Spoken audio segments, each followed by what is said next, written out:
Oi, gente. Boa tarde. Vou trazer vocês um pouco mais isso aqui. Olha, para mostrar para vocês o que eu consegui do meu pé, dos meus cachos de banana aqui, ó.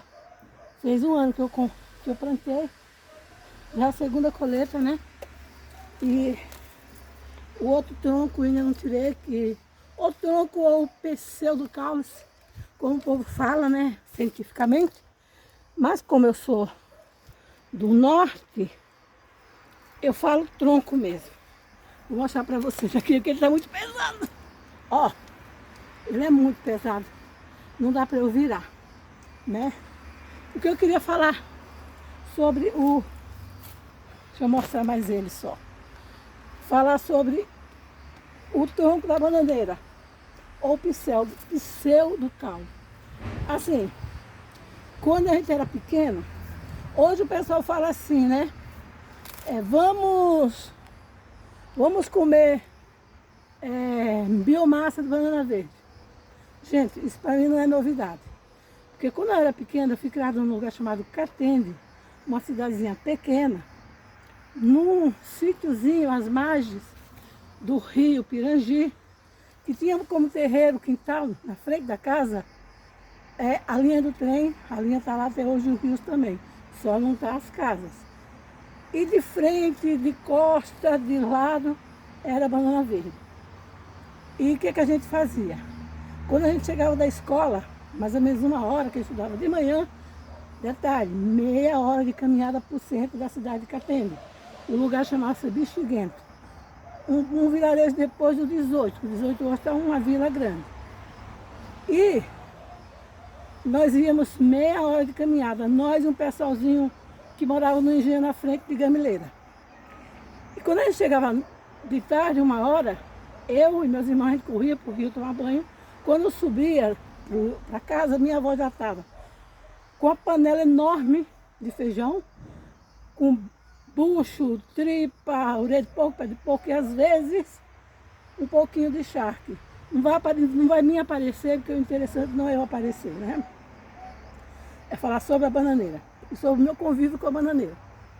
E dentro bastante banana verde cozida.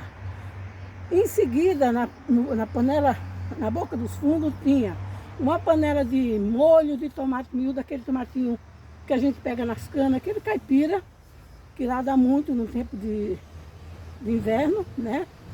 E com piaba do rio que nós pegávamos no dia anterior, né? Que toda tarde a gente comia, ia tomar banho, fazer o serviço, porque minha mãe trabalhava na feira. Meus pais tinham barraca de aviamento, linha, costura de costura, agulha, elástico, essas coisas. E eu e meus irmãos, vivos, minha mãe tinha 9 filhos, eu era mais velha. E eu e meus irmãos ficávamos em casa, minha avó dando uma olhada na gente, dando uma olhada só, dando comida para a gente não mexer com fogo de lenha. É a lenha, mas lá a gente chama de lenha. E ela só descia no rio comigo e os meus irmãos, quando era para eu banhar eles, ou eu lavar roupa e lavar louça, que era eu que fazia isso. E aí depois ela subia comigo. Nós estendíamos a roupa na linha do trem, né, nas pedras.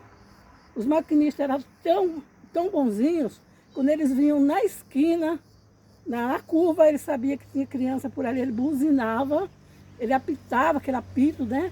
E a gente corria para tirar a roupa que estava nas pedras e ver se tinha alguma criança, né?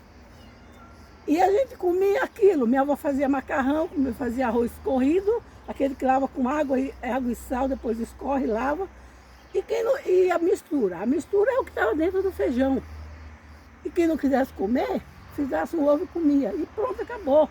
Não tinha crise, não tinha essa de, não quero, eu não como. Ou ficava o dia inteiro sem comida, né?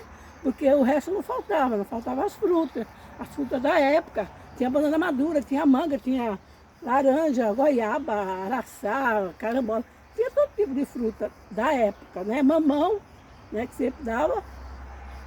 Mas a gente não tinha essa frescura. Era banana verde com bucho, tripa, tudo isso que estava dentro. Ou um ovo frito, ou molho de tomate com piaba. E era assim, era isso que a gente comia na infância. Eu cresci comendo esse tipo de coisa. E trabalhar ajudava minha mãe, sim.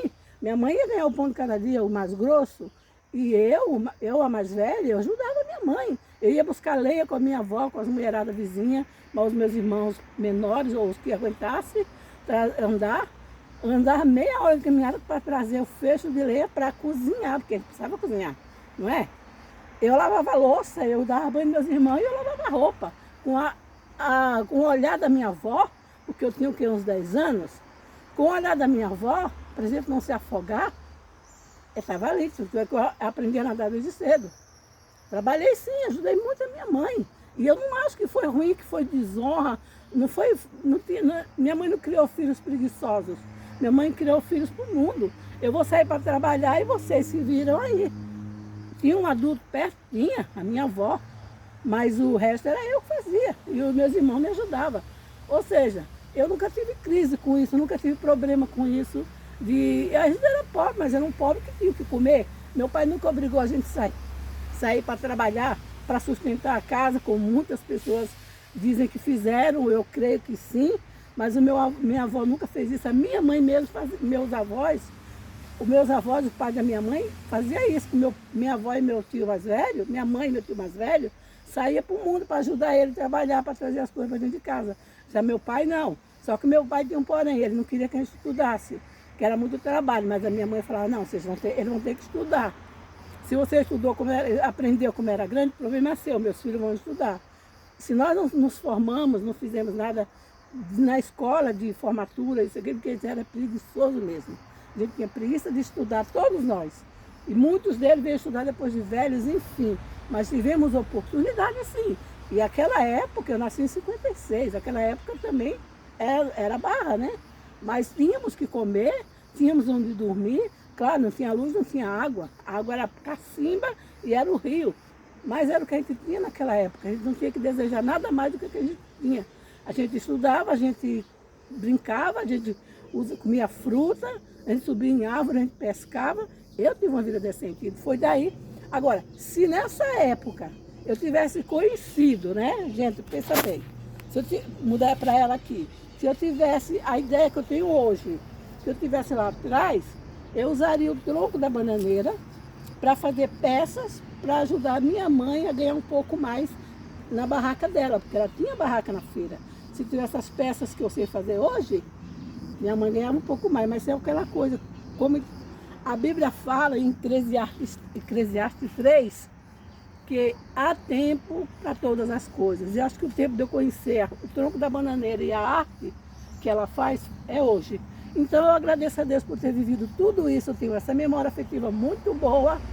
Se eu tive algum problema de depressão lá para trás, não foi devido a isso, porque a minha vida foi muito boa nessa época, né? Foi depois de adulto para cá.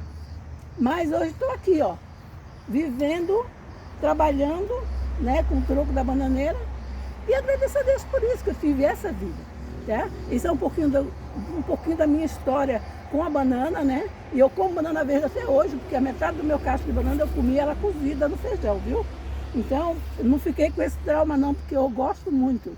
E como com peixe, como com carne, como com ovo, como com o que tiver, né? E eu agradeço a Deus porque eu tenho que comer. Porque quem tem um pé de banana no seu quintal não passa fome, entendeu?